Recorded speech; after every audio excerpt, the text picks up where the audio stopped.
Hey all, Justin Vandermark here, creative writing graduate, and in this video, I'm going to give you the one big tip for new beginners to writing. Do you have the next great book or film? Are you confused or stuck on how to write? Are you trying to figure out what's the best way to write? Are your ideas overflowing in your head? Well, I have the tools to help you right here.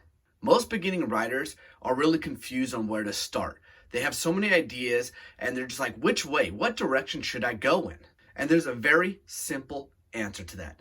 Just start. Don't procrastinate. Procrastination is the worst thing, and it's also a killer of ideas because you'll forget it. So just start, right? Put pen to paper and write down all those ideas, or get your phone and record all those ideas. Write down all your ideas onto the page first. Then you can see what you have to work with.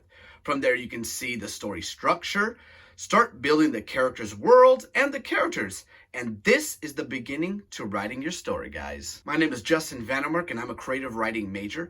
I have a lot of people always asking me about storytelling, so I am here to teach creative writing lessons to you all. I hope you guys enjoyed this first tip. It is simple, but it is a major one. So don't forget to like and subscribe to my channel, and I'll have some upcoming one-on-one teaching sessions. So stay tuned, and I'll see you guys on the next video. Thanks, guys.